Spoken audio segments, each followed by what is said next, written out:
There is no irony in a book helping you make a movie. Sometimes you have to read before you can do. Today's episode of Ben on Film is digging into my 7 favorite books that I've ever read about filmmaking.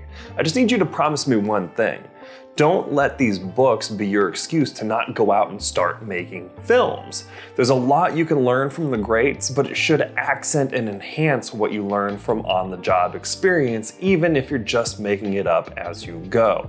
There's something to be said for just doing it. If you can promise me that, let's talk about these books, okay? I'm breaking these books into 4 categories: books on screenwriting, books on directing and cinematography, books on acting, and books on the business side of the industry. Let's start with screenwriting. And this section comes with a caveat. These 2 books are wildly controversial, not because of their content, but because of their authors. My first truly viral TikTok video went nuts because of how opinionated people are in the comment section about these 2 books. The source of the drama is that the books, although great, were written by people with less than stellar careers as screenwriters.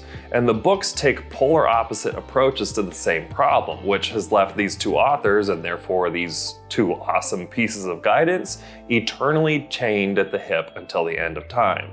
And I recommend both of them because I think you need to experience both sides, take it with a grain of salt relative to both authors' careers, and chart your own path forward. Meet the first author, his resume, and his book. Blake Snyder was considered Hollywood's most successful spec screenwriter before his death in 2009. The key word here is spec because he successfully sold many a script, but only 3 were ever produced, 2 into feature-length films, all for a children audience, and only 1 you may have heard of, 1994's Disney Oddity, and I mean Oddity, not to be confused with Odyssey, called Blank Check. A movie wherein a money-obsessed 12-year-old commits check fraud and falls just short of sexual predator-like behavior with a grown-ass woman. And if you don't believe me, go rewatch it. All of that said, this first book on this list is a legend in the industry. Save the Cat, the last book on screenwriting you'll ever need, is how many screenwriters first put pen to paper on their first script. It simplifies, and some would say oversimplifies, screenwriting down to digestible hero's journey style beats.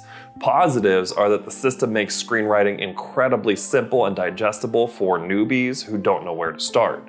The negatives are that it puts screenwriting into a box of reproducible templates, limiting creativity, and that Snyder's resume is neither inspiring nor aspiring. This book is for you if you don't know where to start. And on the flip side, there is Kill the Dog, the first book on screenwriting to tell you the truth. This book tells you not to trust anything Snyder writes, tosses out templates and limitations on your creativity, and tells you how to write and how to write well. Kill the Dog props itself up as the first book on screenwriting written by an actual working professional screenwriter. This fiery tome was penned by screenwriter Paul Guyot, G-U-Y-O-T, who absolutely has more and better credits to his name, but doesn't come out of this uncriticized. He's credited with writing 71 episodes of small, moderate, and major TV shows ranging from the J.J. Abrams and Matt Reeves helmed Felicity and Scott Bakula pillared NCIS New Orleans to the fantasy jank that was The Librarians. That in itself is a valid career. Only 1 screenplay has been turned into a film though, and that was 2017's Gerard Butler sci-fi disaster, in more ways than one, Geostorm, which one could argue was probably bastardized from Paul Guyot's version by director and co-writer Dean Devlin. Alas, I think you should probably read both books and chart your own path forward. They both hone in on a really important core message, that in order to be a great screenwriter, you have to write. Now moving on to my 2 favorite books on directing and cinematography. The first is The 5 C's of Cinematography, Motion Picture Filming Techniques by Joseph V. Miskelly. It goes way back, originally being published in 1965. Miskelly, who died in 1981, had 1 directorial and 5 DP credits to his name. I'm going to list these, but the likelihood that you've heard of them is middling at best. There was 1962's Wild Guitar, 1963's Monstrosity. In 1964, he did The Incredibly Strange Creatures Who Stopped Living and Became Mixed Up Zombies, The Thrill Killers, and Strange Compulsion. And in 1966, he did My Street Is My Beat. And like I said, I don't think you've heard of him. That doesn't detract from the book though, which takes a very pragmatic and well-structured approach to the system behind cinematography. It uses hundreds of diagrams and visuals to help break down and educate about how to balance the art and the science of cinema visuals. The fact that this makes the list, even at this age, says something about how well Miskelly approached such a complex topic. It's the Bible of cinematography, no ifs, ands, or buts. Now, my favorite book on directing is from the legendary Sidney Lumet, titled Making Movies. Lumet directed 74 movies up until his death in 2011. I tried to narrow the list of examples of his work down to less than this, but I just couldn't do it. Lumet was the legend behind 12 Angry Men with Henry Fonda, Failsafe with Henry Fonda and Walter Matthau, Serpico with Al Pacino, Murder on the Orient Express, the original movie adaptation in 1974 based on the book by Agatha Christie, Dog Day Afternoon with Al Pacino, Network with Faye Dunaway and Robert Duvall, the original The Wiz with Diana Ross, Michael Jackson and Richard Pryor, A Stranger Among Us with Melanie Griffith, and Before the Devil Knows You're Dead with, rest in peace, Philip Seymour Hoffman and Ethan Hawke. Even if the book was bad, you would want to listen to what Lumet had to say. The nice thing is the book isn't bad. It's amazing. It looks at everything from how directors choose scripts to how they direct actors. It touches on logistics of giant productions in busy areas, juggling the egos of studio executives, and once-in-a-lifetime anecdotal experience you just can't get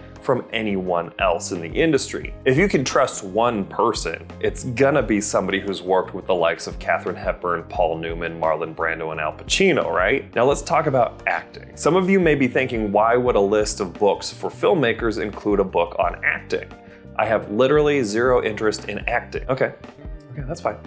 But you should at least learn how to speak and think like an actor if you want to coax phenomenal performances out of them. And the real reason I'm including this book in my list is because I'm a scrappy filmmaker. One of the best ways to save money on a micro-budget or no-budget indie film is to use friends, family, and largely yourself as on-camera talent.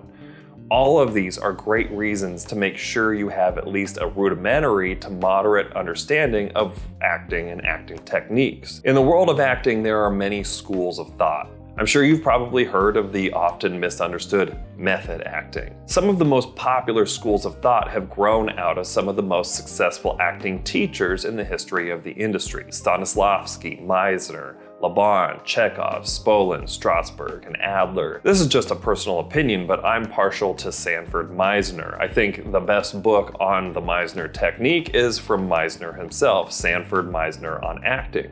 The book follows a class of actors through a 15-month course and documents what they learned, how they apply it, and all the ups, downs, and sharp turns of the experience. Meisner's big thing is making sure an actor's response to the experiences around them is authentic and emotionally true. Truthful under imaginary circumstances. That's pretty true regardless of the nuances of other acting techniques. So Sanford Meisner on Acting, that's number 5. The last 2 books on this list are great, fierce generalist books that help you navigate filmmaking in a modern era. Modern-ish. One was published in 2009. But these are fierce because of the no BS attitudes of the authors, along with being focused entirely on scrappy independent creators. That makes them right up my alley, along with hopefully being right up your alley. The first book is The Angry Filmmaker Survival Guide, Part 1, Making an Extreme No-Budget Film by Kelly Baker. A lot of Kelly's career has been spent on the sound side of things. He has 29 audio adjacent credits as everything from sound designer and sound mixer to sound editor and post-sound supervisor. He's also produced 8 films and directed 7. You'd probably most recognize him for his work on Finding Forrester and Good Will Hunting, unless you're a huge fan of Star Quest 2.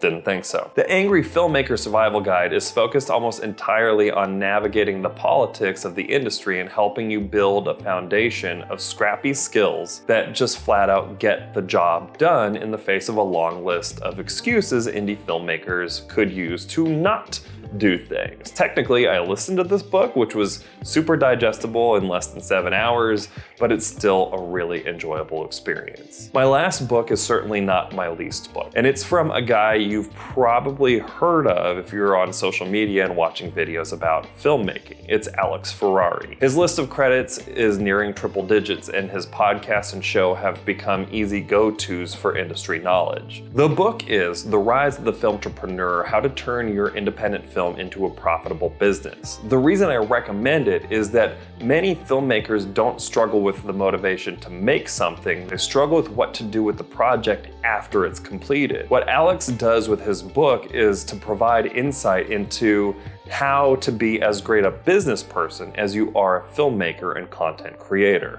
The fact that the book was published in 2019 means that it also contains valuable insights into the world of streaming and how it impacts your film's go-to-market strategy. The business has changed incredibly fast in the last couple of years, and as of right now, Rise of the Filmtrepreneur is the most modern book on the topic. I know y'all have something to say about Save the Cat versus Kill the Dog, but what else do you think? What do you think should be on the list that didn't make it? Let me know in the comments. There are thousands of books out there on filmmaking, and you can learn something from every single one of them, even the worst ones. What's most important is that you remain dedicated to your craft, that you feel comfortable experimenting, and that you keep your mind open and remain flexible to learning opportunities, and that you make films with a style and approach that you would watch. You're not an audience of one. If you like something, the odds are very good there's another person out there who would love it too. Books are a means to an end, but not the most important way to become a filmmaker.